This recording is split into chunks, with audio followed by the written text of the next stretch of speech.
ಮಹಾವೀರರಿಗೆ ಉದ್ದ ಕೈಗಳಂತಾನೆ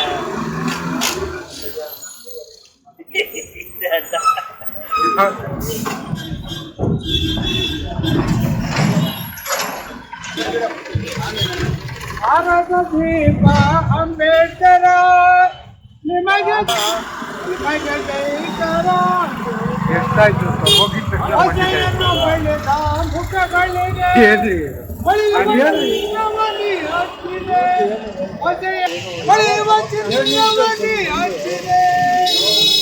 ಕಣದ ಕಣ್ಣಿಗೆ ಕಿರಣಾನಿ ನಾದೇ ಬೆಳಕಿನ ಕಿರಣಾನಿ ನಾದೇ ನಿಮಗೆ ಜೈಕರ ಅಂಬೇಡ್ಕರ ನಿಮಗೆ ಜೈಕರ ಅಂಬೇಡ್ಕರ ನಿಮಗೆ ಜೈಕರ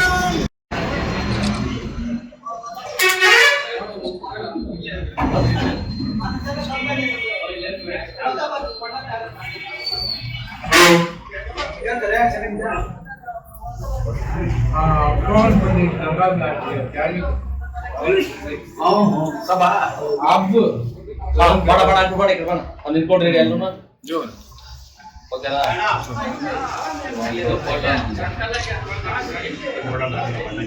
ये ना लोकल मात्र आएगा नहीं मंचूरी नहीं आगे है ना ये देश में संबंध है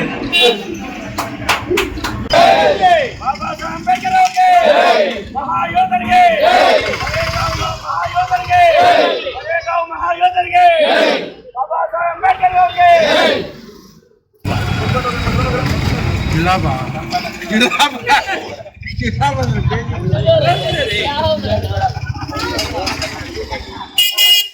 ಸರ್ ಅದರ ಇದೆ ನಡೀತಲ್ಲ ನನ್ನ ಹೆಸರು ಅದರ ಇದೆ ನಡೀತಲ್ಲ ಕೆಳಗಡೆ ಇದೆ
ಹೊಸ ವರ್ಷ ಕಾಲಿಟ್ಟಿದ್ದೇನೆ ದಿನ ಅಂತ ಎಲ್ಲರೂ ಭಾವಿಸ್ತಾರೆ.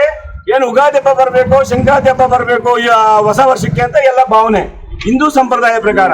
ಆದರೆ ಬಾಬಾ ಸಾಹೇಬ್ ಅಂಬೇಡ್ಕರ್ ಅವರು 1818ನೇ ತಾರೀಕು ಹೊಸ ವರ್ಷ ದಿವಸ ಬೆಳಿಗ್ಗೆ 6 ಗಂಟೆಗೆ ಹೋಗಿ ಬಾಬಾ ಸಾಹೇಬರು ಈ ಸ್ತಂಭಕ್ಕೆ ಏನು ಈ ಮಹಾಯೋಧರು ಏನು ಯುದ್ಧ ಮಾಡಿದ್ರು ಆ ಸ್ತಂಭಕ್ಕೆ ಹೋಗಿ ನಮಸ್ಕಾರ ಆಗ್ತಾ ಇದ್ರು. ಬಂಧುಗಳೇ, ನಾವು ಕೂಡ ಯೋಚನೆ ಮಾಡಬೇಕಾಗ್ತದೆ. ಉಗಾದಿ ಹಬ್ಬ ಬಂದಂದ್ರೆ ನಾವು ಕುರಿ ಕೊಯ್ಬೇಕಾ ಕೋಳಿ ಕೊಯ್ಬೇಕಾ ಅಂತ ಇದ್ದಾರೆ. ಆದ್ರೆ ಬಾಬಾ ಸಾಹೇಬ್ ಅಂಬೇಡ್ಕರ್ ಅವರು ಏನು ಕೊರೆಗಾಂವ್ ವಿಜಯೋತ್ಸವ 500 ಜನ ಸೈನಿಕರು ಪೇಶ್ವರನ್ನ 28,000 ಜನರನ್ನ ಬರೆದಂತ ದಿನ ಅವತ್ತು. ಆ ಬರೆದಂತ ದಿನವನ್ನ ನಮ್ಮ ಯೋಧರು ಇದ್ದಾರೆ, ಅಜಾನುಭಾವರು ಯೋಧರು ಇವರು 28,000 ಜನ ಬರೆದು ಓಡಿಸ್ಬೇಕಾದ್ರೆ ಇವತ್ತು 2ನೇ ಬಾಜಿರಾಯ ಏನು ಭೀಮಾ ತೀರದಲ್ಲಿ ಯುದ್ಧ ಆಗ್ಬೇಕಾದ ಸಂದರ್ಭದಲ್ಲಿ ಬ್ರಿಟಿಷರಿಗೂ ಮತ್ತು ಬ್ರಾಹ್ಮಣ್ಯತ್ವ ವರ್ಗಗಳು ಕಾಂಪಿಟೇಷನ್ ಆಗ್ತದೆ. ಆ ಕಾಂಪಿಟೇಷನ್ ಆದ ಸಂದರ್ಭದಲ್ಲಿ ಇವತ್ತು ಯಾರಾದ್ರನ್ನ ಬಡ್ದ ಇಳಿಸ್ಬೇಕು ಅಂತ ಆಲೋಚನೆ ಮಾಡಿದ ಬ್ರಿಟಿಷರು ನಾವು ಮಾಡ್ತೀವಿ ಅಂತ ಮಹಾರ್ ಜಾತಿಯವರು ನಾವು ಮಾಡ್ತೀವಿ ಅಂತ ಮುಂದೆ ಬಂದಂತ ದಿನ ಸ್ವಾಮಿ ಅವತ್ತು. ಆ ಮಹಾರ್ ಯುದ್ಧವನ್ನ 500 ಜನ ಹೆಂಗ್ ಬಡ್ದಿರ್ತೀವಿ 28,000 ಜನ ಅಂತ ಹೇಳಿದಾಗ ನಾವು ಬಡಿತೀವಿ, ನಮ್ಗೆ ಆ ಶಕ್ತಿ ಇದೆ ಅಂತ ಪಣ ತೊಟ್ಟಂತ ಮಹಾಯೋಧರಿಗೆ ಇವತ್ತು ನೆನೆಸುವಂತ ದಿನ ಇವತ್ತು. ಏನ್ ಮಹಾರ್ ಇವತ್ತು ಭೀಮಾತೀರದಲ್ಲಿ 2ನೇ ಬಾಜಿರಾಯನ ಅಟ್ಟಾಡಿಸಿದಂಥ ದಿನ ಇವತ್ತು ಹೊಸ ವರ್ಷ. ಅದರಿಂದ ಎಲ್ಲರೂ ಕೂಡ ಸಂಘಟನೆ ಮುಖಂಡರುಗಳು ಮತ್ತು ಹಿರಿಯರು ಎಲ್ಲರೂ ಬುದ್ಧಿಜೀವಿಗಳು ಎಲ್ಲರೂ ಕೂಡ ಬಂದಿದ್ದೀರಿ. ಈ ಕಾರ್ಯಕ್ರಮ ಯಶಸ್ವಿಗೊಳಿಸಬೇಕು. ಬಾಬಾ ಸಾಹೇಬ್ ಅಂಬೇಡ್ಕರ್ ಅವರು ಹೊಸ ವರ್ಷಕ್ಕೆ ಯಾಕೆ ನಮನ ಮಾಡ್ತಾ ಇದ್ರು ಅಂತ ಹೇಳಿದ್ರೆ ಇವತ್ತು ವಿಶೇಷ ದಿನ, ಕೊನೆಗಾಂವ್ ವಿಜಯೋತ್ಸವ ದಿನ ಅಂತ ಹೇಳಿ ಎಲ್ಲರೂ ಕೂಡ ಭಾವಿಸ್ತಾ ಇದ್ದೀವಿ.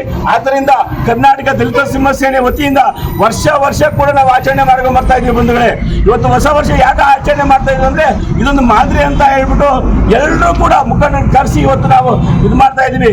ಈಗ ಇದೇ ದಿನದಂದು ನಾವು ಅದ್ದೂರಿಯ ಕಾರ್ಯಕ್ರಮ ಮಾಡಬೇಕಂತ ಎಲ್ಲ ಹೇಳಿದಾಗ ಇಲ್ಲ ಸಾಧಾರಣವಾಗಿ ಮಾಡಬೇಕಂತ ಎಲ್ಲ ಮುಖಂಡರು ಸೇರಿ ಇವತ್ತು ಅದ್ದೂರಿತನೇ ಬೆರೆದು ಬಿಟ್ಟಿದ್ದೀವಿ. ಇವತ್ತು ಏನು ಕೊನೆಗಾಂವ್ ವಿಜಯೋತ್ಸವ ಮಹಾವೀರರಿಗೆ ಏನು ಪ್ರಾಣವನ್ನು ತೊಳ ಇಟ್ಟು ಇವತ್ತು ನಮ್ಮ ಜಾತಿ ಕೆಚ್ಚು, ಹಿಂದೂ ಸಂಪ್ರದಾಯ ಕೆಚ್ಚವನ್ನು ಎತ್ತಿಡಿದಂಥ ಮಹಾನಾಯಕರ ನಮನ ಸಲ್ಲಿಸೋ ದಿನ ಬಂದಿರೋದ್ರಿಂದ ಎಲ್ಲರಿಗೂ ಬಂದು ಹಾರೈಸಿದಿರಿ, ಕಾರ್ಯಕ್ರಮ ಯಶಸ್ವಿಗೊಳಿಸಿದಿರಿ. ಎಲ್ಲರಿಗೂ ಒಂದು ಜೈ ಭೀಮ್ ಜೈ ಭಾರತ್.